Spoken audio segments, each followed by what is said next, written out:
Hey, what's going on, good people? It's Gardner Douglas, your Oyster Ninja. I'm here today with Miss Sue Wicks from Cove Oysters, and I think you're going to be excited about this conversation. I hope you are. Thank you guys for tuning in. Um, I'm loving it. I'm loving it. Uh, Sue, how Do are do you? do do do. Loving it. How are you? It's so great to finally connect face to face. I've been following you on Instagram, and obviously we're in the same industry, oyster lovers, and people are always saying great things about you. So I'm so excited to be on your podcast and have this combo. It's good to be in great conversation. Amen. Yeah. So you are always a farmer. A little bit of-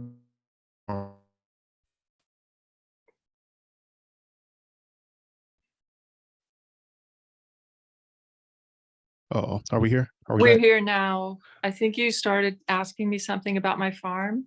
Yeah, so just tell me a little bit about your oyster farm and how you got into it. So I grew up, my dad was on the water, and I would go out on the boat with him. And when I was a little girl, I just loved it. It was something, we did as kids, and it was obviously recreational that we were doing it, but watching our father do it, we knew that that's how he earned a living and that's how we lived. And his love and his respect for the bay and where he worked um, was just something that I watched as a child, but he also just let us have it as well, that here's the bay, this is yours, and enjoy it. And that has stayed with me my entire life. My love of this local Long Island Bay, where I grew up from 5 or 6 years old, digging for clams with my dad, even out in the winter, scallops, crabbing, whatever it was on the boat with my father in that really basic human occupation of hunter gatherer. Um, I loved every part of it. I loved watching my dad just used his wits, his understanding of the environment, and all these different things to earn a living. That is part of Long Island heritage that's very diminished now. There's few real baymen left. And when I grew up, there was just such colorful characters that were independent, they made themselves and they worked hard every day. And that type of American, that type of even small business, but doesn't exist. It's so hard to have a job like that you're out there doing this thing and that you love. And for me, it was always so precious, something very, even as a child, I knew there was something magical about it. My father was doing something different than other people's dads. And the love of nature and the respect of nature was always there. And it was majestic for me. Those landscapes, those skies, the sea, those smells, those are indelible in my memory. My whole life, I moved through life. Obviously, well, not obviously, but I went to college and I was a professional basketball player. I lived in Europe and Asia for almost 20 years. I played professional basketball in Madison Square Garden. And all of this time, all of these great journeys I'm going on, in the back of my head, like my safe space, that place of serenity is always that bay. And in that time, I'm doing all of this. We had a catastrophe here on Long Island with the brown tides. And my father was basically what he had done since he was 12 years old was gone.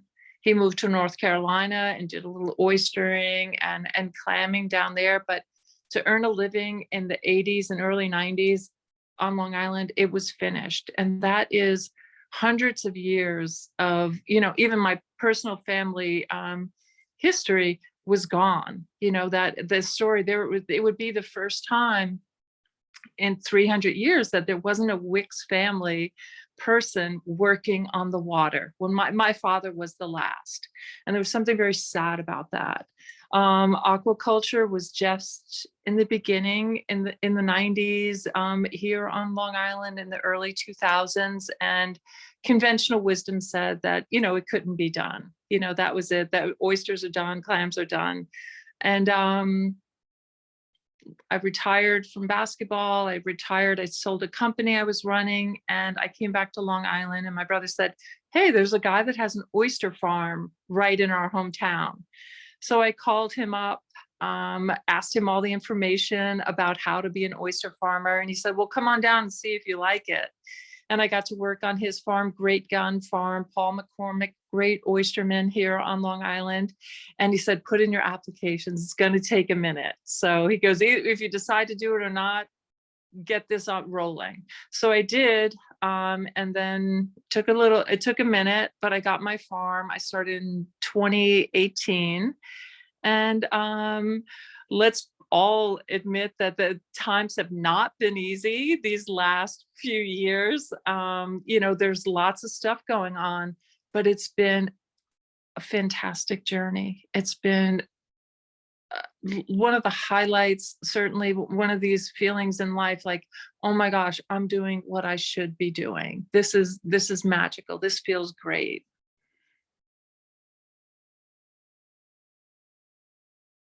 Well, you're definitely painting a picture of a magical portrait. Like I'm seeing all of, like I'm seeing, growing up as a kid, watching your dad really get hands on with, working the water and working aquaculture, and then traveling the world. But the whole time in the back of your head, I'm like, you know what? I got my retirement plan, you know. and then But the funny thing is, I don't think there wasn't a possibility. It lived in nostalgia. It lived in the past. It lived in a right. part of, it's gone forever. And so, yeah, like it was a safe memory space, Yeah. and that it was reborn, a new version, 2.0 aquaculture. We're going to do it a different way, and we're going to try and do it better this time. You can't do it better than Mother Nature, but we're going to do it until she takes back over again. Well, what do you think, just from what you knew as a young person and now as having your own farm, what are some of the major differences, the way your dad did it and the way you're doing it? So my father had, and there's a few baymen here, I could never learn all of those things that they know, all of the things that are just second nature to them, all the things they just feel in their blood, in their bones, meaning, oh, the wind just shifted. It's time to go home. And they're like, why? And then, 5 minutes later, you got a thunderstorm on top of you. That's why, you can't, here's where clams are. Here's our crabs are. Here's the time of the season that they're coming. Here's where, some people could never find a clam, not even in the clam shop, but these guys just have a nose for it because they understand the bottom of the bay. They understand how the clams, spawn and where the seeds set and where so they know, so all those magical things that they know about how the life moves, the cycle of life in here, and what to take out of the water and what to leave. And that is really one of the hallmarks of the baymen, the small enterprise. And I'm not talking about industrial fishing that's overfished and has no conscience about sustainability. I'm talking about that person that's out there like, I'm going to be here tomorrow and the next day. This clam goes back. These female crabs go back. This you don't touch. This ecosystem we don't dredge on. We don't do these things. All of those things are just built into the DNA of someone that is out there earning a living, one person, just trying to make it day by day living. And they don't exist, there's just a few. So all of these things, even boat maintenance, my father would say that, and Howard Pickrell, who built my boat, said, don't bring this boat to the boat shop. It's your job now to know every part of your boat, to know your boat intimately, because basically when you're out there, it's you and that boat. That's how your safety right there. So those type of things, like who knew I'm going to be doing small motor mechanics at this stage of my life when I've never changed the oil in my car. And now I have to do these things because It really is. It's not driving a car. When you're on a boat, that is a different situation, especially in the middle of the winter. There is no sea tow. There's no pleasure boats. There's nothing going on. I mean, it's very, you're not going to see anybody. You better know how to take care of your boat and take care of yourself. So those being really self-sufficient and the confidence you get when like, oh, I know how to do that. I can do that. I can do these things. So even for me, who was a very independent woman who lived on her own in Europe and stuff, to go out in the water and trust that you maybe can fix your engine or you understand drifts, currents, that you can, at least keep yourself alive. I have a very safe bay. I'm not going out ocean fishing or anything like that, but just those small things that you have to know. So they had a different, certainly my father and his colleagues had a different career path and a different, with my oyster farm, here's my inventory. I need to harvest this many today. With my father, it's like blind going out there. I hope that there's clams. I hope that my traps are full. I hope this. And it's, trying to keep that consistent, income to sustain a family. With me, it's like, I have a harvest. I have a log. I know what's out there. It's anything can happen, obviously, with storms, which we have a lot of, and with diseases, which could happen at any moment. But you kind of have a little bit more, you're managing a farm, which is the next step up, I think, from the hunter-gatherer. Like in the evolution of humans on this planet, it goes from hunter-gatherer, hey, let's farm now. Even though it's clearly obvious that, you have that guideline of what's out there.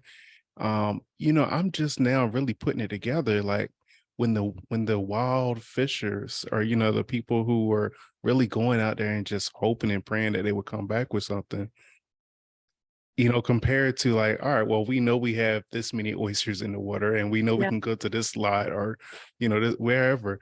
And it's just really now hitting like, wow, that's pressure. Right. You That's know? pressure. Wow. So So have you, I think about that all the time, and my father, the one thing he told me goes, you go into this business, let me tell you, your buyers, they want consistency. If you say, I have this oyster on Thursday, don't call them Thursday morning and say the wind was blowing on Wednesday. I'm sorry. No, it doesn't go. There's like, oh, can I get it to you on Friday? No, that accountability, showing up. I don't care if it's snowing, raining, the wind is blowing a gale. You have to get your orders in, and that's consistent. That's true across the board, that you have to show up in this business, or else you're not going to be in business. You're going to be doing this for fun. so I was thinking back when you were talking about working, doing repairs on small motors. Have you ever had any scary moments out on the water? Well, my bay is pretty small. I've had, just the frustration of, why did this engine just stall for no reason? And I think everybody that's on the water in the winter knows sometimes it's cold and the motor is as temperamental as the most temperamental thing you can think of, and it just stalls and stops. And then you're like, all right, I'm not going to panic.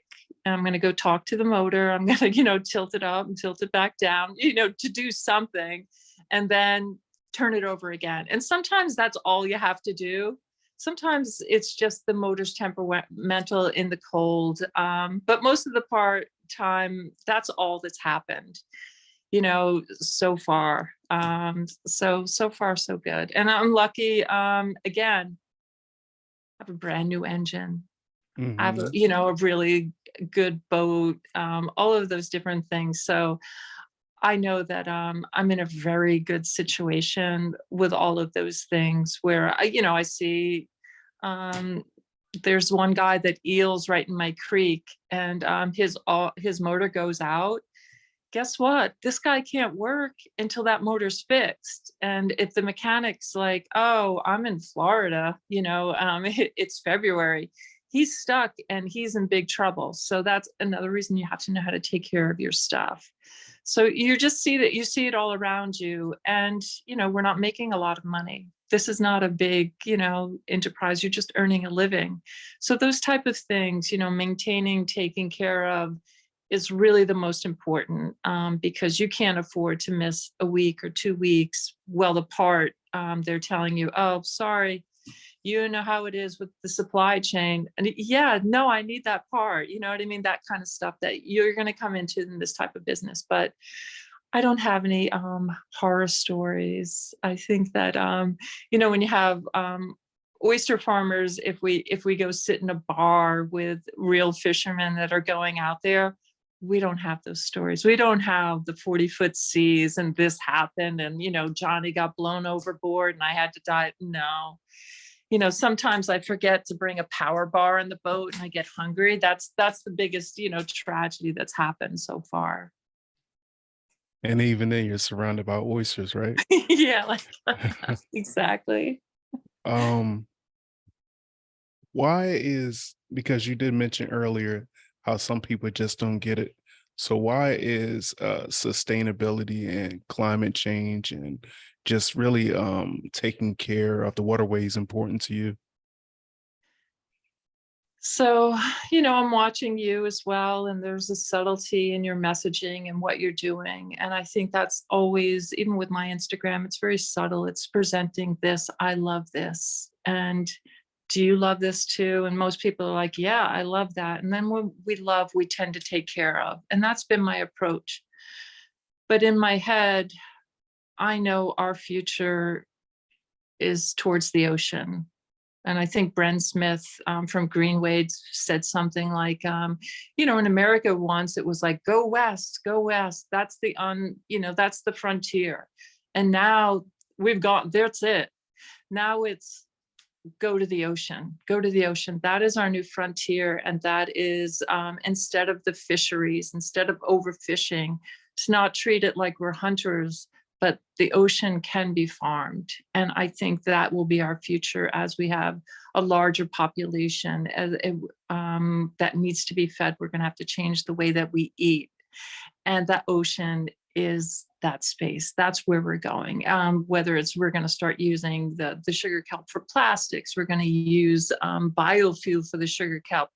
That's a possibility, but the food is definitely coming. The greens, the smaller things, we're going to move away from those big fish that's unsustainable, that, by all the numbers that they're saying, these are going to be depleted and completely gone because some other countries that do have less regulations than us are going to fish them until they're gone. And that should be by 2050.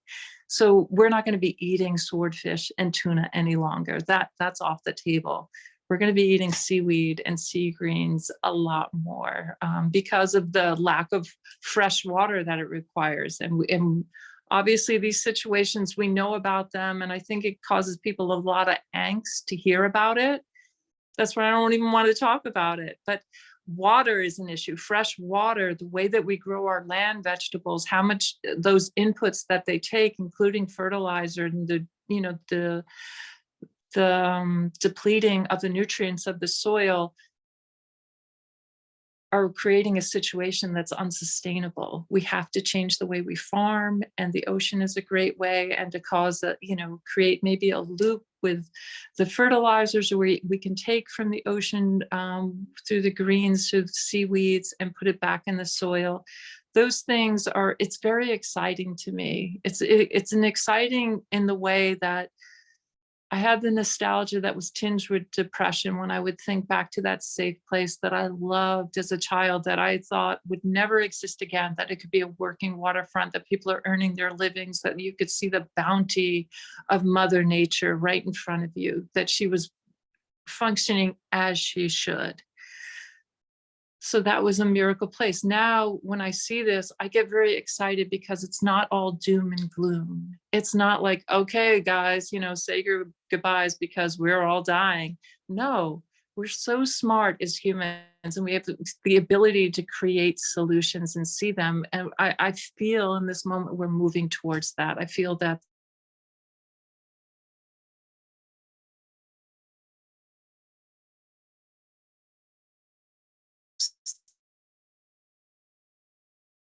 going to save the ocean, fiction can save us. Is in it in a world of such, bad news all the time. For me, it's a very exciting space to exist in this industry, that it does point to the future, this type of sustainable farming.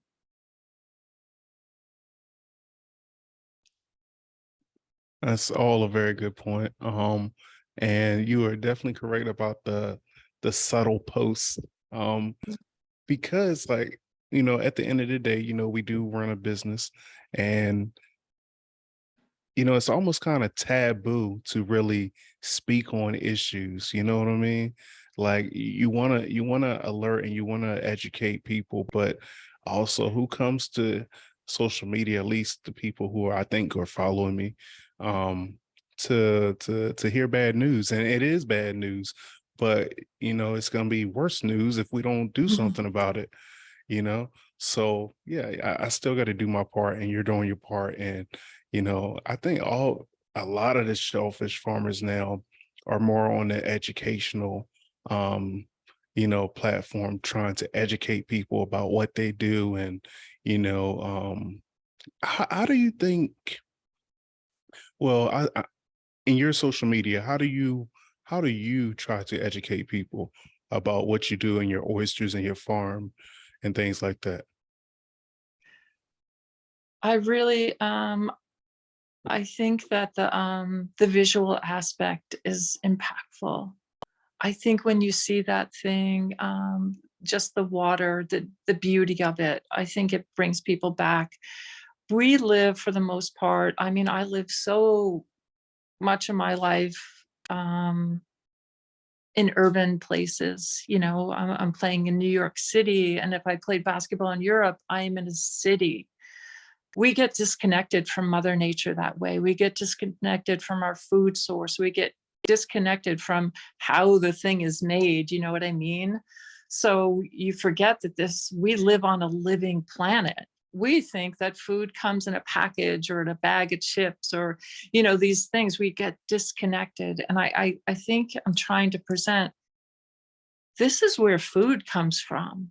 This is food. This is our substance. This is our life, and this planet is alive, and it's giving us these things. So just to show, oh my gosh, the miracle of what sunshine and water can make.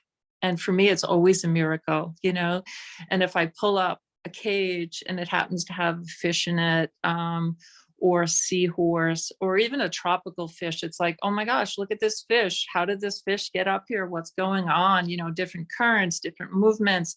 These birds, if I see them on the shore that weren't here. I mean, the oyster catcher, American oyster catcher, was not on Long Island 15 years ago.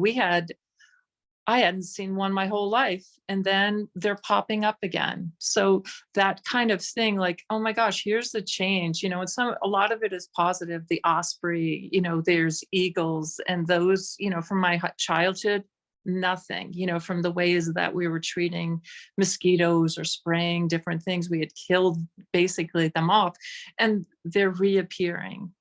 So every time I see something like that, with the surprise and joy and love that I see that, I'm just trying to capture it and share it. I want to share that because it just it's magical to me. It's magical. This simple thing that we're coexisting with is happening all around us, and it's just it's life, and there's cycles of life out here. And I think as humans, I don't know why we have so many blind spots as to what we are, but we are connected to this planet, and we are connected to our food sources, and taking care of them is taking care of us. And I think that's the notion that I always get from it, is that this planet it's a miracle, the abundance and these things that it's giving us. And there's a lot involved in that to unpack about, social inequities and economic inequities. And there's something joyous to me about the sun shining down on all of us, and the abundance of food for all of us coming up. And it is for all of us. It does not discriminate. So there's a lot of deep philosophy in the water for me sometimes, and I don't even know what it's saying, but it hits me so hard. And the best thing I can do is just simply, this is gorgeous, no caption. See it for yourself, because it's gonna, you have a human brain. We're just blind to what we are. Just keep looking and you're gonna remember, you're gonna remember, you're gonna remember. And I think once we remember, perhaps we start treating one another better with, a little more fairness. We and start treating our planet a little better. And really, I think that's the key for me. I think it is about love, respect, and gratitude for this. And it starts with that planet. It starts, this gift of a planet we live on. That's great. So how would you describe your oysters, and how do you grow them? I know some people do cage and bottom, and all that kind of stuff. How do you how would you describe your oysters as far as salinity and how they're grown and everything?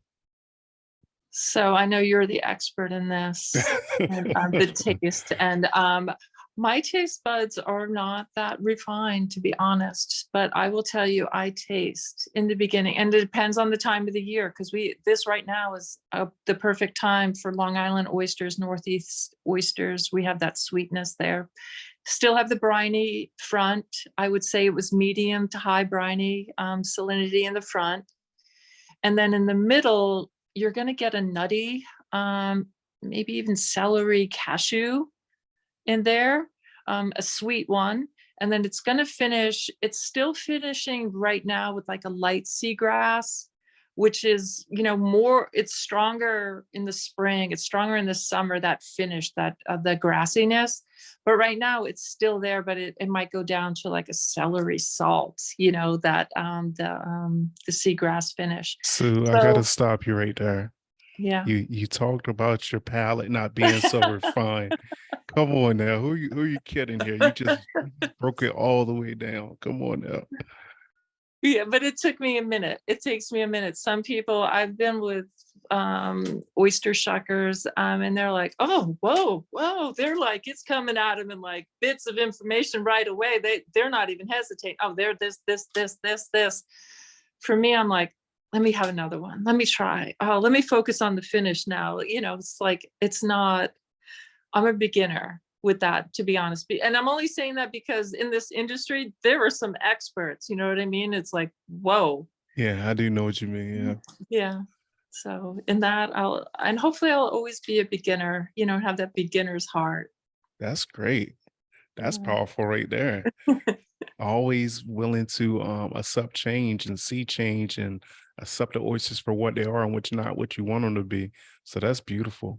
Oh, So thank far you. as like the cages, do you grow yours in cages, or are they just out there? Yeah, I have floating cages. They're about 3 by 2 feet. We make all of our equipment by hand, every single piece, every strap, every clip, every part of it. And it's perfect for our area. And I have them on trawl lines that are about 90 feet. I probably have 27 cages on a line, and I put them about 5 or 6 feet apart. And they just sit out there, and collect all those nutrients. And I'm right next to an ocean inlet that comes in with all, that fresh ocean nutrients and then flushes it all back out. We're over freshwater springs, which is very unique. I'm in a shallow area in front of a nature preserve that has some old growth pines and cedars there. And underneath, we have those freshwater springs. And I think that's unique about the Violet Cove that you're not getting in a lot of Long Island oysters, is that strong middle flavor, that cashew, that nuttiness. I think that might be coming from those fresh underwater springs. And also the fact that they're in the cages, that they're getting rocked around a bit. And that makes that muscle, abductor muscle, a little stronger than if you sunk them on the bottom, and they can just chill down there and they're just, there's not getting the rocking of the sea. So you get that stronger muscle on the ocean, on the muscle that gives you the sweetness in the winter because of all the glycogen that muscle, keeps inside of itself to get through the hibernation period. So that's another like hallmark of that Violet Cove oyster, that style of, the rocking every day, crafted by the tide and influenced by the rocking and the wind and all of those things. And in that cage, that makes it subtly different than an oyster raised on the bottom. We put them down in the winter from January to March. So they'll spend some time on the bottom. And that's it. We have a really straightforward, simple model that is, and every farm on Long Island, we have, I don't know, maybe 20 farmers here that are full-time doing this. And every farm is a little bit different. Everyone has to tweak it a little bit.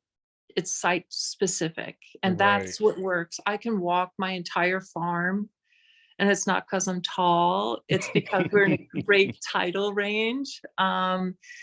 And that is unique, when you talk about even the guys in the Peconic, the guys and the girls in the Peconic, they're like, it's treacherous out here. We got some big waves. Some days we're not, you can't go out. And I'm like, oh, that's horrible. I don't know if I would be doing that if I had to lift with the cranes and my boat is, flipping and turning.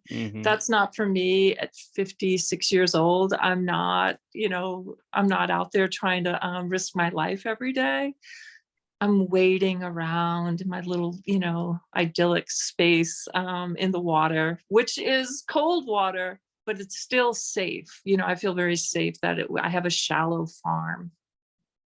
So let's talk about basketball for a little bit. Yeah. So how was it playing professional basketball? Obviously, that it was the passion in my life.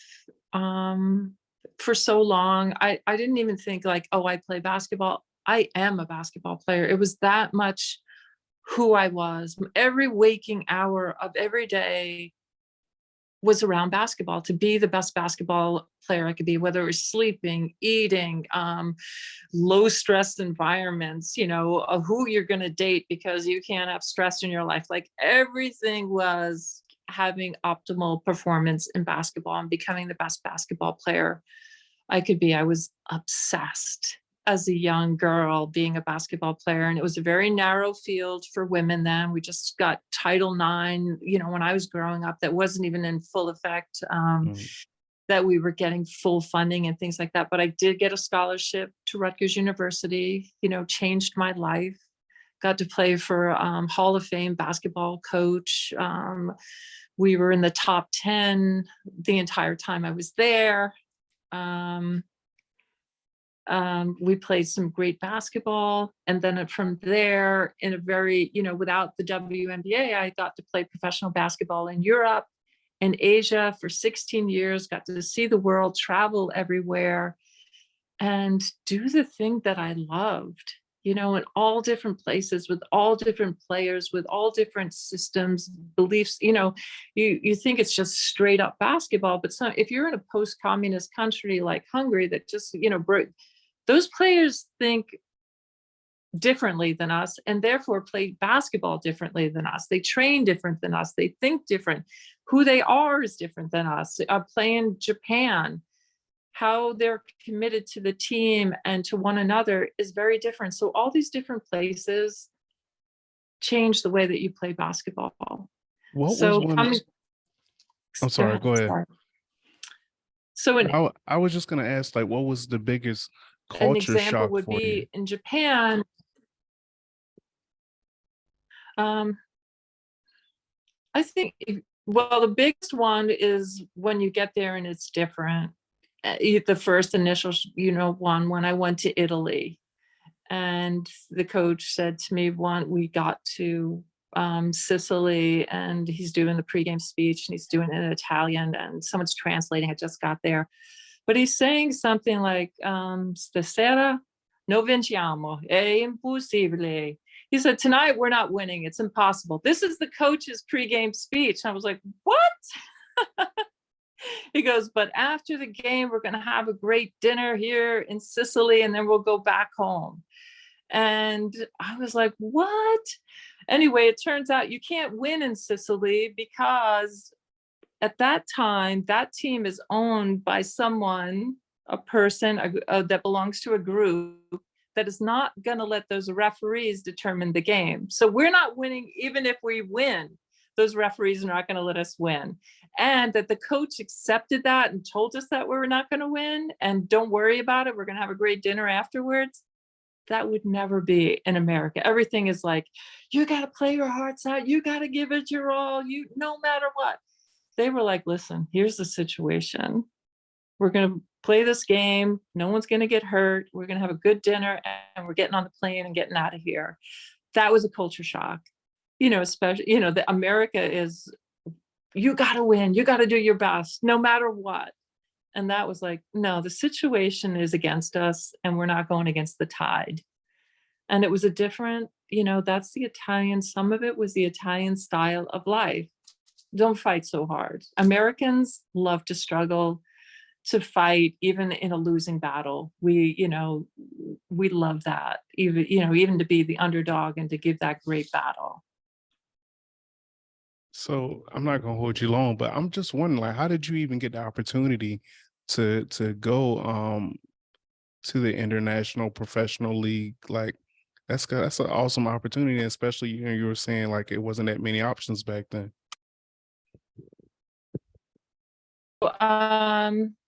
It was the beginning of that. It was the beginning of even earning a living there. I had a representative from Japan come to my college to try and recruit me. I had some agents from Italy come and take me, and my first contract was on a napkin. Believe it or not, this is a professional contract. My first professional contract, they were like, here's what we're going to pay you. Here's, the months, and here it's signed. This is a document. This is your contract. I was like, and I'm 21 years old. I'm like, all right, seems legit. I'll take it.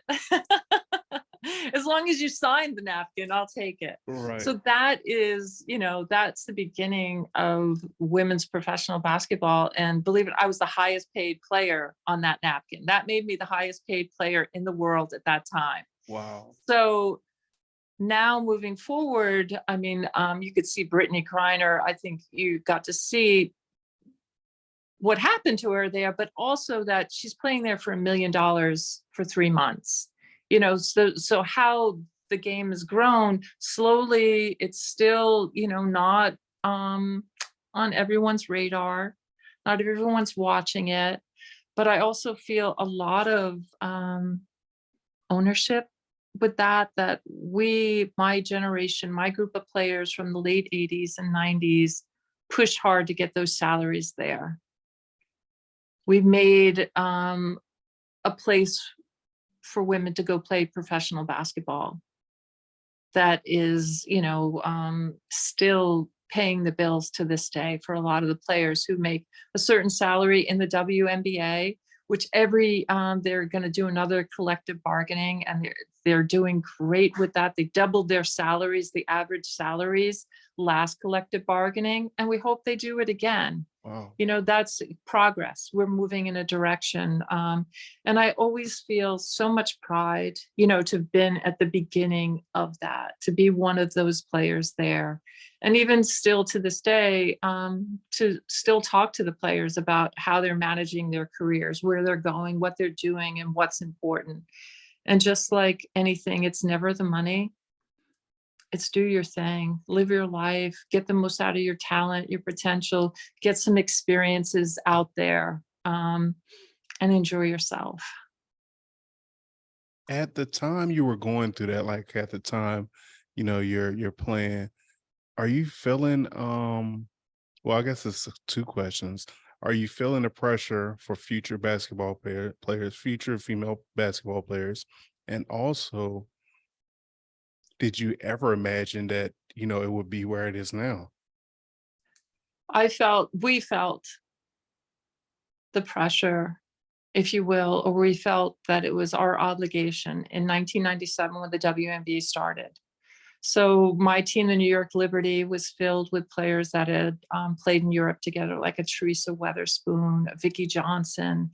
We had a Kim Hampton. We had played a decade together in Europe, and we had a chance now to be part of keeping this league alive.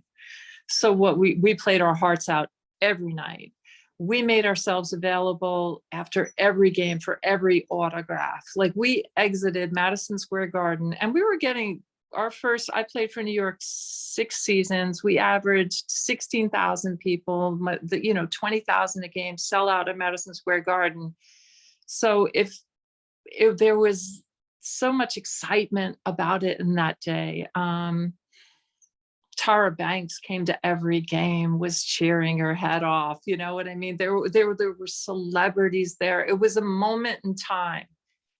And we didn't sit back and say, oh, we're superstars. We exited that Madison Square Garden from the front door and signed every autograph of every kid there. We went to every school in New York City. I've been to every school in New York City, from the Bronx to Brooklyn to Queens, Manhattan. There is probably not one school I have not been to in New York City talking about basketball, doing a basketball clinic, doing a girls empowerment, all of these different things. And most of the time you didn't get paid, but we are going to promote this league. We're going to make sure this is here for the next generation. When we started that league, I think my first contract was $37,000, no health insurance. I mean, to be a basketball player and to have no insurance is insanity, because to get a knee surgery would bankrupt you. But we're out there doing it, and we're like, we're going to do this collective bargaining. We're going to make this better for the next generation of players. So now when I go to Madison Square Garden and I see a whole new crowd of people watching this game, I see a whole generation of players that are better players than we were, to see that level of play increase, and also to see players that are feel like they're, you think entitlement is a bad word, but it's not. They are entitled to what they earned it, and they are entitled to ask for more. My generation was, oh my gosh, I get to play, thank you. I can have a pair of shoes, yes, thank you. Anything, any small thing was like, you couldn't believe it. Now we have a group of players that are like, we deserve more. And that was the dream, to create a league like this where you could have a real professional athlete, and these women are doing it. So I certainly, when I went to the games this summer, I really do. I get like tears of pride and joy in my eyes. And then I have it's shifted. Like, I have such a maternal feeling towards the players, and then also such a reverence for them, because they're superior athletes and they're doing things that I could have never done. So it's such a, swirling mix of emotions that I'm like, oh, you girls are doing great. And then also like, oh my gosh, you girls are amazing. So it's like all of that going on.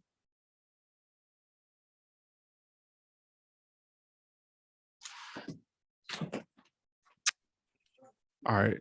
So that's awesome. We're gonna do a part 2, because this is great. This is a great conversation, honestly. I'm enjoying it. Wow. I got one more question, and then I'll let you go, because I don't want to hold you down, and I got to get back to work. We always got to get back to work, don't we? That's why I love that you're doing this podcast, and thank you. Thank you.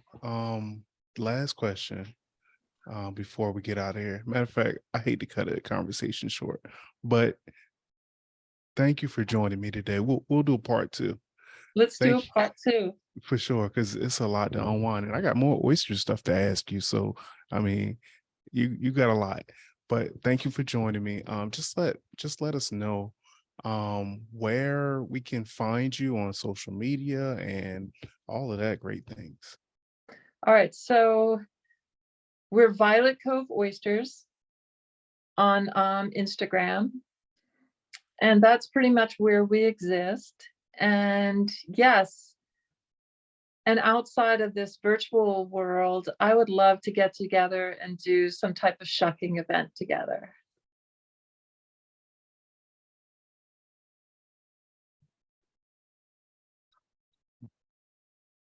Thank you again. And until the next time, be safe out there. Keep throwing those positive things. And I'm enjoying your post. And thanks for just spreading the message and being like, that foundation for other females to look at. See, we didn't even touch that. So like we got So other it's great things to deep. talk It's about. deep. It's deep. It's deep for sure. Like I didn't even touch the questions I wanted really to get into. So no, I love it. But until the next part two. Okay. Thank you so much. And I really enjoyed it. All right, that's a wrap. That's a wrap. That's a wrap. That's great. But I'll contact you when we can get another one on here. That was really good. I didn't think it was gonna go that deep. So that was great. Awesome. Oh, can you Thank hear you. me? Oh, okay, you can. Yeah, for sure. I don't even All right. know. I look Like I might forward to even watching this wait to really. podcast. Okay, cool, perfect. I was gonna say I might wait to release it, but no, I'll do a part one and then we'll do another one. Okay. This will be the teaser. Exactly. All right, take care. Okay, I'll be talking with you. Okay. Thank you. God bless.